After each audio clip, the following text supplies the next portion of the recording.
Hello everyone and welcome to Avantika Designeering Series or ADS as we like to call it. Every week on Wednesday, we feature design and technology leaders who share their professional journey, their thoughts on their domain of work, and designeering where the world of design and engineering meet. Make sure you follow us on social media Instagram, LinkedIn, Facebook, and Twitter. And with that, let's continue with your show.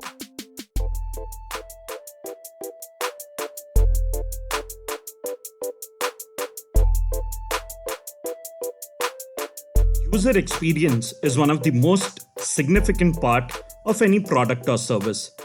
Developing a new interface compatible with the users, making it visually ergonomic, essentially works with setting higher standards amongst the designers.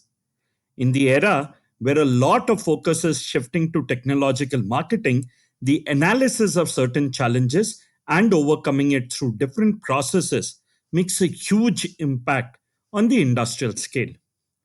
Business strategies like developing a unique pattern in the industry manifest a new vision among the researchers, glorifying the purpose for the users and defining their experience. Today, we have with us an individual who perfectly balances all these factors. Anant Tambade, the Director of Experience Design Center at Amdocs, who has also been a TEDx speaker in past. An individual who nurtures user experience design and industrial design for consumer goods and durables.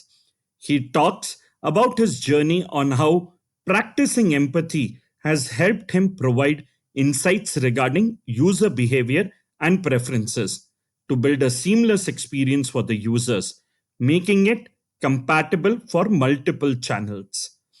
With his expertise in the field of design and technology on a journey of discovering designeering, let's get into a talk with him on diversifying user experience.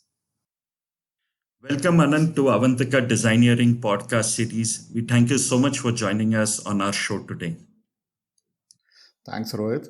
So, Anant, to set the tone, we start with that March brought us COVID, and suddenly overnight companies had to change their methods of working. How can companies combat this unpredictability in future if we were to have something similar? Touch wood, we hope we don't encounter, but just in case, how do we combat?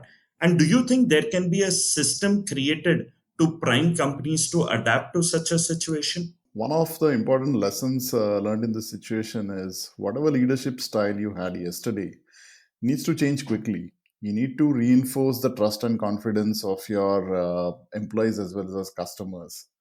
Most of the organizations have suddenly started looking inwards to see how their business is not getting impacted by the situation, how the employees would continue to work efficiently and their homes from their homes, etc. I feel it is equally important for organizations to look outwards. As they say, out of sight is out of mind. You need to stay connected with all stakeholders, have an increased engagement with the customers and their end users to understand their challenges and provide quick and relevant solutions, especially in this kind of situation. In order to achieve this, it is very important to have flexibility and agility to adapt to new ways of doing business and related processes. Also, capability to reimagine solutions within a short span of time is very crucial. It's like an army which is always ready to confront any eventuality. Organizations should be prepared for such adverse situations in the future. This should be an evolutionary process, but it needs to seek insights from inside and outside the organization to make it robust. This is how I feel, we would be able to combat any kind of future situations we might face. So, moving from COVID to your journey, Anant, in fact, you graduated as an architect and then moved on to study at an you started your professional journey from being a trainee at VIP and now the director experience design at Amdocs. How meaningful this journey has been, and can you run us through the last two and a half decades of your professional journey? Yeah, this has been a very interesting journey, and I would want to start by explaining how John Maida defines the design professions to two categories. One is the classical design, and another one is computational design. I've been fortunate to learn and practice both. Early part of practicing classical design as an architect and industrial designer, and also currently as a computational design profession, which is popularly known as UX design. The significant difference between these professions has been the time and cost of iterations. As an architect or an industrial designer, you have to do maximum iterations of your design in the formative stages before a building is built or a mold for the product is getting created. Any changes beyond the design stage takes a lot of money and time. But in case of UX design, since the time required to change the code of the interface is small in terms of time and money, it is done frequently. I believe that each stage in the software development lifecycle should be diligently completed and ensure that every release is not half-baked product, which whose success relies on the next release. Another important lessons I've learned is that as a designer, the most important job we need to do is to provide solutions to any problem.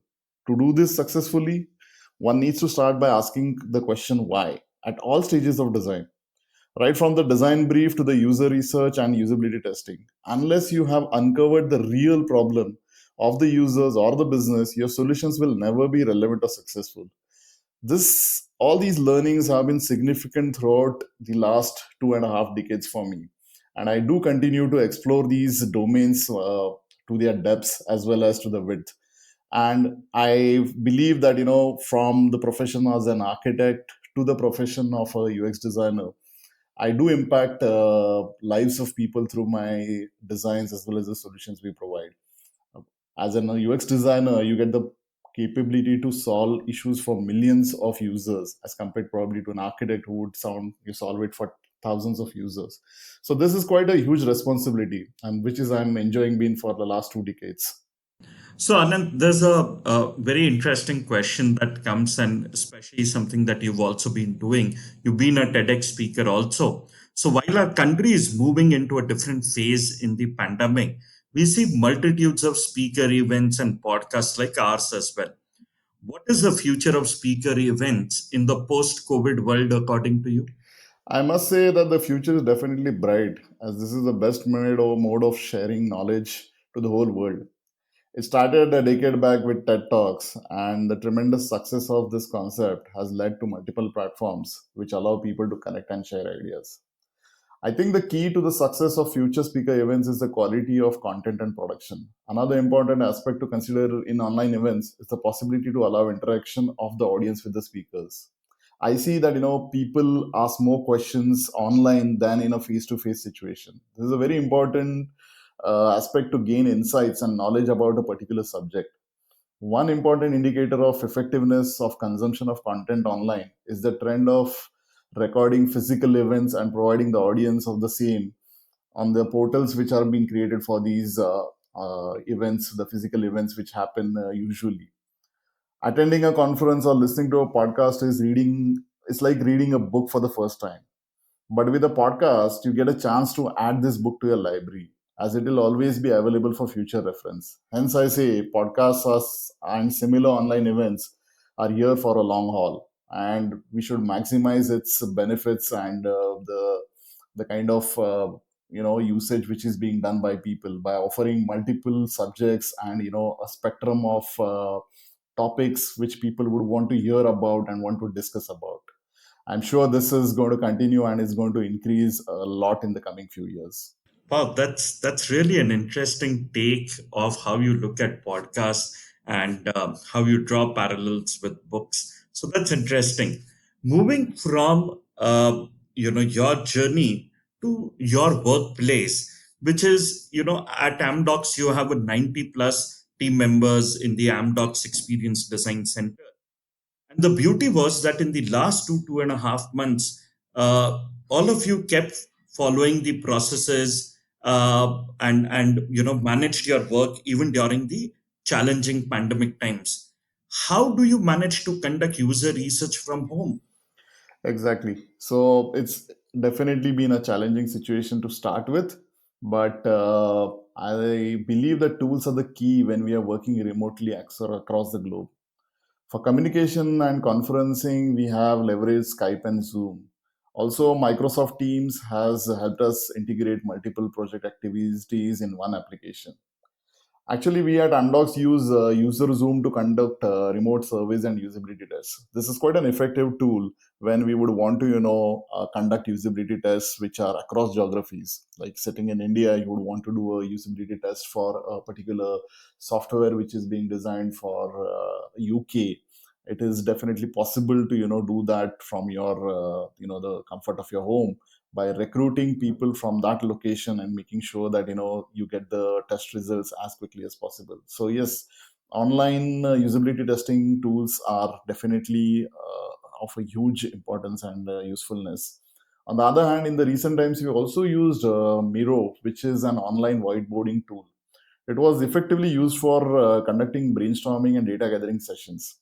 Usually, when you would do a research, it is very important to meet the customers and the end users face to face and gather their insights or gather their understanding of how they use the current system, how they would want the new system to be.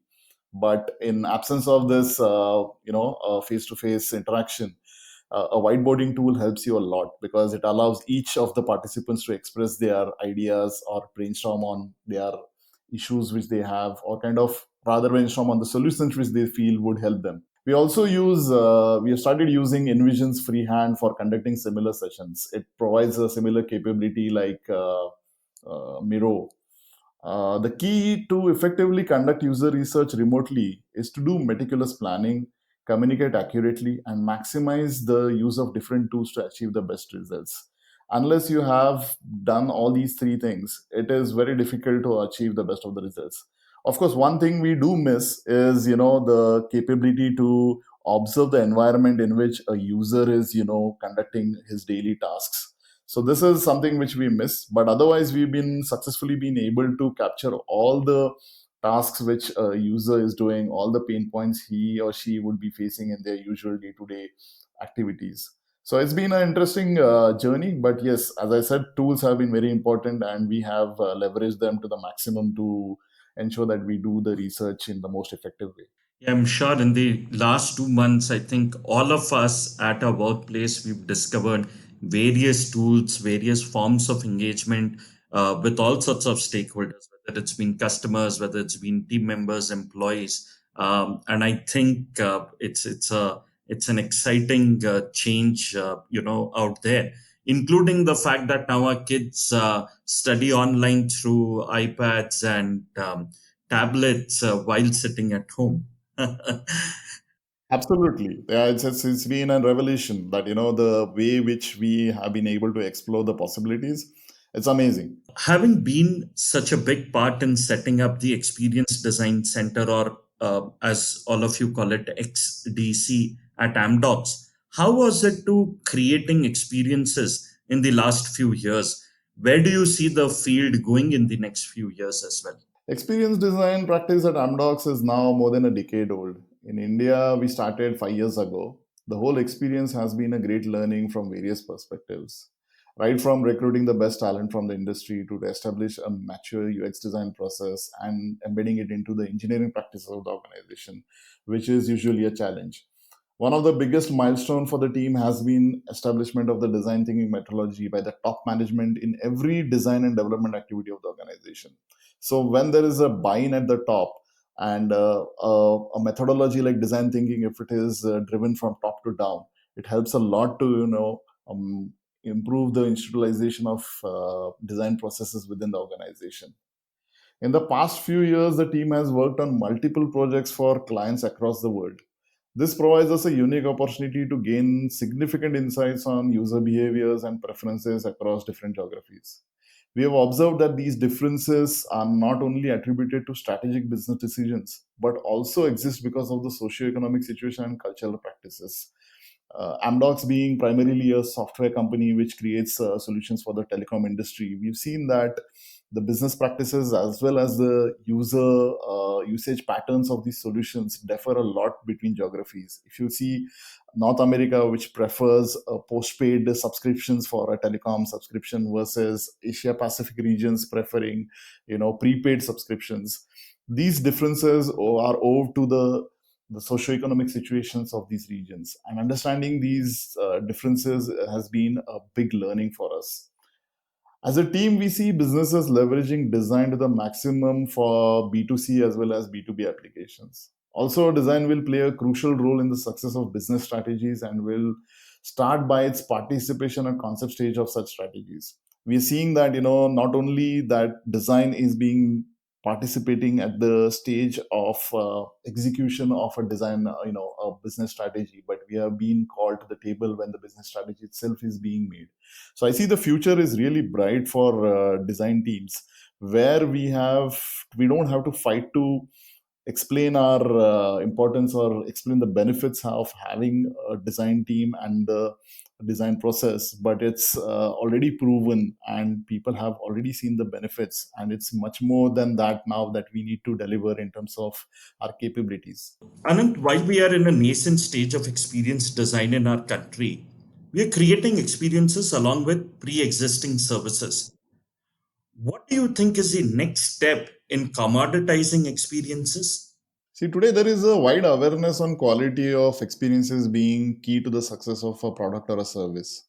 I do see UI design on the path to commoditization for commonly used products like virtual payments or banking apps, travel booking, e-commerce, etc.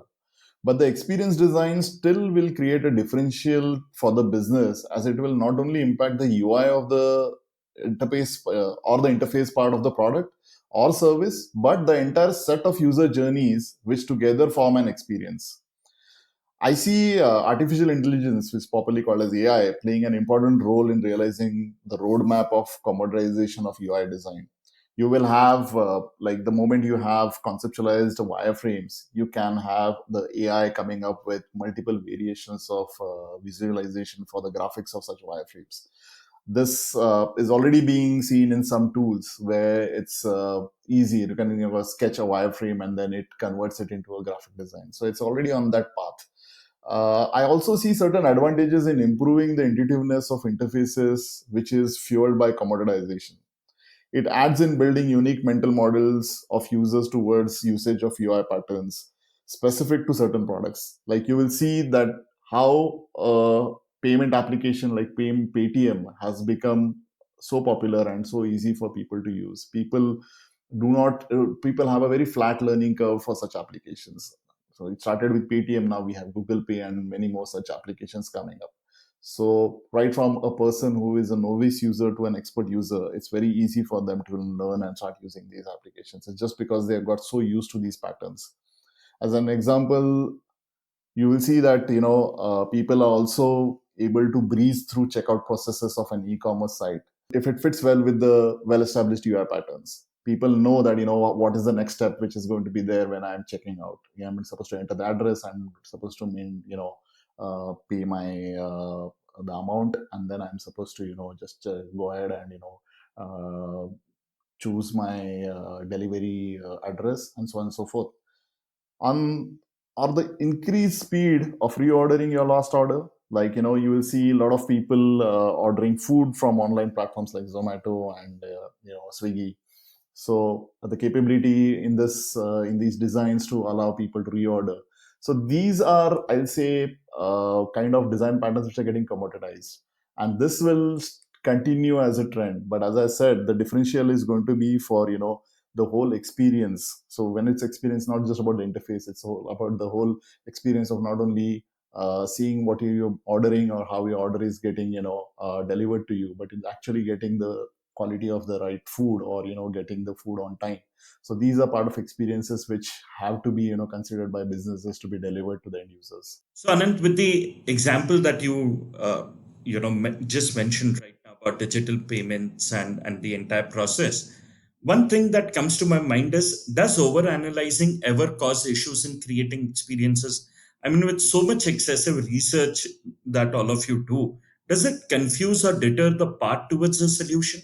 Okay, I'll actually start by saying that analysis is important, but synthesis is valuable. Hence, I believe that the intent of the research should be well defined and established well before you create the research plan. As I said earlier, the why has to be known very clearly. When you have a clear objective established for your research, the subsequent goals fall in place. This ensures that you're doing the right research and analysis in terms of quality and quantity. Of course, overanalyzing the obvious does not lead to great insights. Also, wrong interpretation of analysis is a huge risk. Here, I would like to give you an example of research we were doing for a large home appliances manufacturer in Shanghai. The research team was experienced in conducting research for websites or applications, but a research for usability of home appliances was the first for most of them. The design of appliances being tested had a new flat design language being introduced in the whole range of refrigerators, microwaves, and washing machine. During the test, it was observed that the test participants failed to identify a position of the detergent tray, which is used to add detergent in the washing machine. But they all loved the new clean design, and once they were shown the how to operate the detergent tray, they found it very easy. The obvious analysis by the researchers was to point that the detergent tray design was faulty. But if you see the process of purchase and subsequent installation of a washing machine at home, the steps to use it are as well demonstrated by the salesperson or the technician. And identifying or learning where to find a detergent tray was a one time information. As compared to the online world, where there are no real people who would explain you or demonstrate to you how to use a particular screen or how to use a particular form. The severity of the issue of detergent tray was nullified with this insight. So you'll see that sometimes when you're analyzing an issue, you would jump to a wrong conclusion saying that this is the issue. But if you will take a wider perspective on this issue, you will understand it's not actually an issue in a different context. So I'll again say that analysis has to be done in a very a way in which it will lead to a better synthesis. It will lead to allowing the business to take a better decision. So as again I'll say that it is very important that you do analysis, but over analyzing or doing a wrong analysis will lead to wrong synthesis. So never go with without right intent, or never go with over analyzing a situation. So, experience design is not only a way to empathize with human emotions and create for it, but it's also to change and create human behavior. Can you share any exciting examples, Anand, that come to your mind, or a creative idea where such a change or creation of behavior has taken place? So, in this context, I remember a very relevant example from my previous organization. This project was about designing a new platform for online assessment of physical answer sheets. Usually, you would, have your exams for your 10th standard or your 12th standard being conducted by the boards, and the answer sheets are collected at a central location, and then they are distributed to the teachers or professors for assessments. Now, one, there were a lot of important challenges in the design. We had to look at the expertise level of the users who were secondary school teachers and junior college professors. Not all of them have the experience of using computers, especially the ones who are in the age group of 50 plus. A change in the way handwritten answer sheets are evaluated was necessary to bring basically neutrality in the marking, transparency in the process, improve the speed and efficiency, and also the accuracy of the marking which was happening. On the other hand, the benefits for the evaluators was zero risk of handling the answer sheets, ease of calculating totals, avoiding errors in the marking, or increased income due to increased efficiency also. So our design, which followed the user-centered design methodology, ensured that the design satisfied all these requirements and brought in a big change in the legacy method of evaluation of exams for students in India.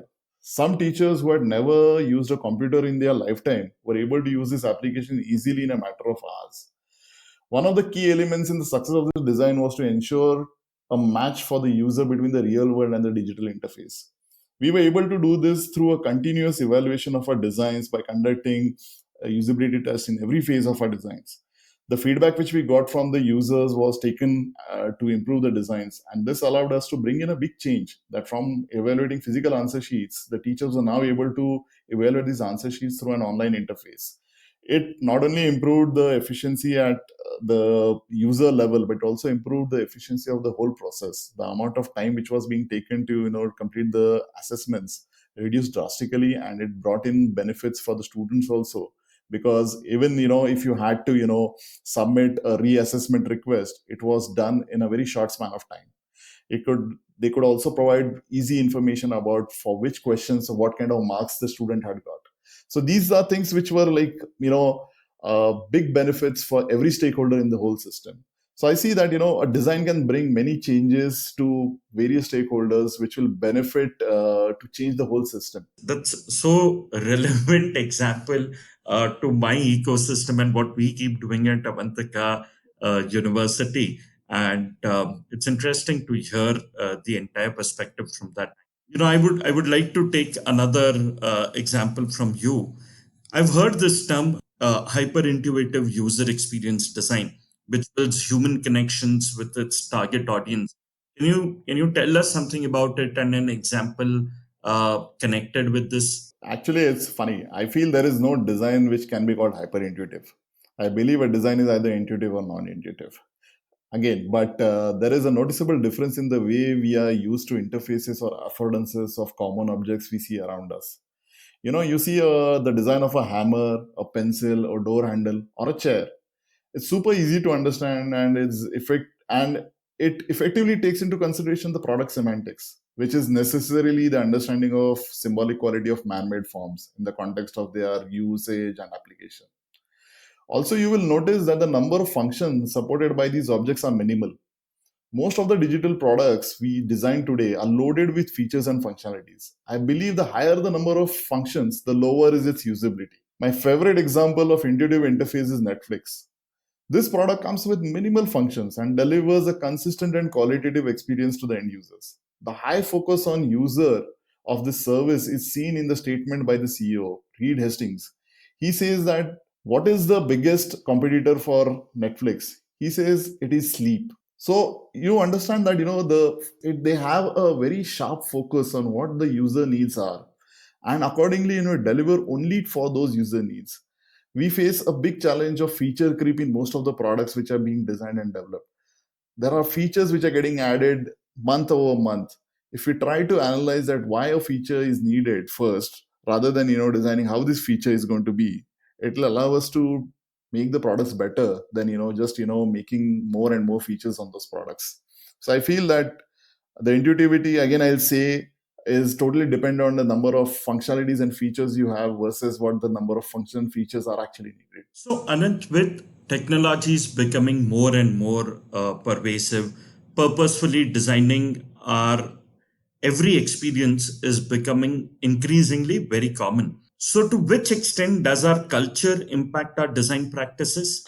It's a very interesting question. See, we are culturally conditioned to think of others' needs and not just our own. This is especially, important in the context of Indians. We are brought up in a culture where we are attuned to the needs of others, be it family, community, or group of friends. I think that inherent attitude contributes to making an empathetic designer, enabling user-centered design thinking.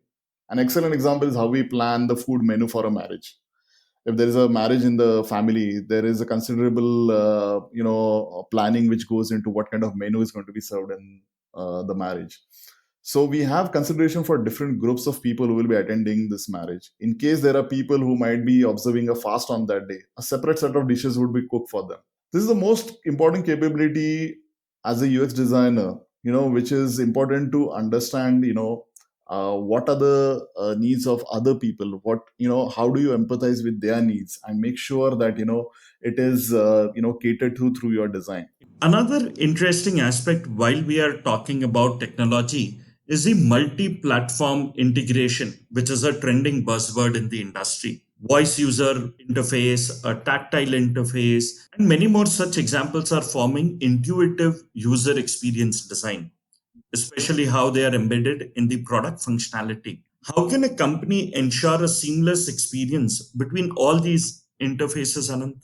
Multiple platforms or channels are intended to provide a seamless experience to the users. The key to providing a great experience in just such a scenario is the ability to provide an uninterrupted journey for the user to complete a task while using multiple channels. Imagine, for an example, that you would want to purchase a postpaid plan. Now, you would want to, buy a new plan for yourself. You would go to probably you'll do a Google search. You'll find, which are the telecom companies which are offering these different subscriptions. You would choose one of them. you would probably filter down to a particular plan which you feel is very good for you, and then you might not continue your journey of completing the whole process. So the next day you go and go to the retail store of this organization, and there you tell them that you had seen some interesting plan. If you would have searched for this plan, you can actually start your journey from where you left from the online portal, because the online portal would have captured your email id, and with that reference the retail executive will be able to find out what was the plan you had searched for and where were you in the last step of this particular process. From there you can continue onwards from there, where you can even probably, if you discontinue this process, where it's about deciding how would you want to pay for this, whether you want to pay in cash or you want to pay by a card. And then later on you go home and you again call the call center of this organization and you tell them that I had chosen a plan, I had gone to the retail store, but I configured it to my needs, but I would want to now complete the purchase. You can continue that journey from the call center itself. This is an experience which has to be delivered to the end user. We at Amdocs, we make sure that this seamless experience is given through an omni-channel solution. So where the same database is available for all these three channels, and which ensures that a user doesn't have to, go through the same process again and again, even if he's approaching a different channel. Organizations must ensure these expectations of the users are, completed with consistently, and they are barrier free. A key to keep these experiences seamless is to avoid the design and development of each of them in silos. Large organizations today are plagued with the habit of working in silos. Design can be the best integrator in such situations by providing a concrete roadmap for design and delivery of experiences to the end users. Hence, I also see a changing role of UX design in organizations for just providing designs for new features to designing the roadmap of the product's features. They are starting to play a crucial role in the product management domain. So I see that we are influencing, not only contributing, but we're also influencing the whole process of providing these experiences across different channels. Anand, there are times when, while you were giving that example, what immediately flashed to my mind are these sci-fi tech films, Hollywood films, where all of those processes are, running so seamlessly. So it's very exciting to hear some of these things. So while we talk about technology, Anand, at Avantika, we designed a term called as designeering. So it's a combination of design plus engineering, providing a user experience of blended approach in design and engineering. Do you think this is a relevant thing that we are doing? Of course, this is a very relevant thing. I will again quote Alvin Toffler from his book Future Shock. He says that technology in the 21st century will be a given. So we need great ideas to solve problems. The how part of realizing these ideas will be managed by technology very easily. Designeering provides a very unique opportunity to humanize the technology and make it accessible and usable. The way you will see Maslow's hierarchy of human needs grows from physiological to self actualization. I feel the correct combination of engineering design will change products from being functional to pleasurable. So, in order to make this connect from functional to pleasurable, designeering will play a big role. Anant, usually we are towards the end of the show while asking the designeering question. But your answer, especially talking about the Maslow's need hierarchy theory, brings me to another interesting question that I would want to ask. So, from your journey of UX technology, I wish to get into philosophy. Can design principles be applied to the way you live your life? Can we blend learning, leaning, and living to build resilience in this disrupted world? Design principles teach us a very important quality in human nature, which is empathy for others. It gives us a capability to not live a self-centered life, but a life which is inclusive. Another important quality which a designer develops while learning the design process is to make sense of complex situations and find solutions. It is unique capability to connect with the dots and bring sense to the disorder. Today's world is full of conflicts between individuals or groups or communities or regions or even nations. The major design The major reason which I see behind these conflicts is absence of a dialogue, a consistent communication. I believe we as designers can ideate solutions which will allow people to communicate better. We can create opportunities to connect them frequently. We have a huge opportunity to make things better for sure. Now, this brings us to our last surprise segment, which we call as Gyan Vyan segment. It's a quickie takeaway segment where we will ask you few questions and would like to hear your top of the mind responses. So, are you ready for this, Anant? I believe, I hope so. Great. So, my first question to you, Anant, is dark theme or bright ones? Which one is your favorite and why? Right ones, because they show what I'm expecting to see. Okay. And share a personal experience that you cherish for life. Any personal experience. So this has been, something which I had gone through during my, final year of my architectural studies, and I had to get in touch with one of my professors who was a practicing architect in the town where I was studying. So this he used to, work in my city for the 5 days, and the 2 days he used to be rather.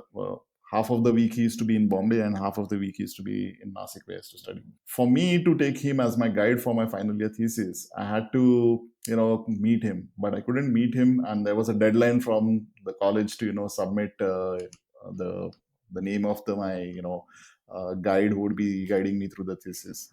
And since I had almost reached that deadline, I didn't know what to do. So I couldn't get in touch with him. Of course, this was not the era of the mobile phones. You had to, only way was to connect through landline. I was not able to connect to him through landline also. What I did is I wrote down my, my proposal of my thesis on a paper and posted it to him. He usually considers only three candidates for a particular year to guide them. It was quite a, I mean, he's been a great mentor for me throughout my life, but I was really looking forward for him to be my guide, and he had already selected three of them. I was going to be the fourth one, and which was not going to be possible because he never had taken more than three people. A week later, I got a call from him, and he had asked me to come and meet him in the office. He said, Anant, you did something very interesting. I usually don't take more than three people. But the fact that you wrote down your proposal on a paper and posted it to me, it actually made me read through it. Otherwise, if it would have been probably a request which would have come on a phone where you would have tried to explain me verbally, I would have not probably been able to pay the attention to what you exactly wanted to do in your thesis. But the fact that you took this effort of writing it down made me read through it. And then I realized that it's quite an interesting topic which you're dealing with. And that's the reason this year I'm going to take an exception of, accepting you as one of my students to guide you in your thesis. So this is very, it was like a great experience for me that if you want to do something and if you try all ways of doing it, somewhere you will definitely get success. Wow, that's really exciting. So moving from there to the next one, what do you prefer, speaking at sessions or being a jury member for design events? Because we see you doing both of them. Which one do you enjoy the most? It's a difficult choice, but I prefer speaking at events because it also gives you an opportunity to interact with many people. Okay. And experience, we would like you to share an experience that you have still not experienced, but you would like to experience. Skydiving. Okay. So, industrial design or user experience design, which is closer to your heart? It's a difficult question, but if forced to make a choice, I'll go with user experience. Okay. And the last one, which has three questions in it: a book, a movie, and a speech that you would recommend each of our listeners to experience. So, let's start with the book. Book, I would go with Yuval Noah Harari's Homo Deus. Oh, that's an exciting book. Okay. Second, movie. Movie, I would go for. I would say it's a very difficult choice, but the one which has stayed with me for a long time is Saving Private Ryan, Tom Hanks. Beautiful film again. And last one, a speech. A speech which has been very important. I don't know exactly the title of it, but it was done by our president Abdul Kalam. So where he had explained, how we can contribute to the nation. So I don't remember it, but I don't remember the title of it. But where he explains that, as each person who is a citizen of this country, how do we, play a very crucial role in the progress of this country and development of this country. So most of these speeches have been really great, and here this particular one, which was about contribution of an individual to the country's development, was stays with me for a long time. Excellent. Thank you so much, Anant, for doing this. It was extremely insightful hosting you on Avantika Designeering series. I'm sure our listeners are going to enjoy this show. I had a good time recording this with you. Thank you so much for doing this. Thank you so much, Rohit.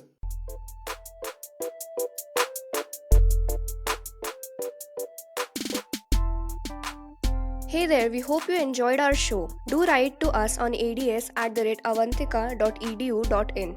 We look forward to your opinions, feedbacks, and suggestions of speakers you would like us to host on this show. Do tune in our channel next week on Wednesday for a new story on Hubhopper or wherever you get your podcast from. Follow us on Facebook, Instagram, LinkedIn, and Twitter.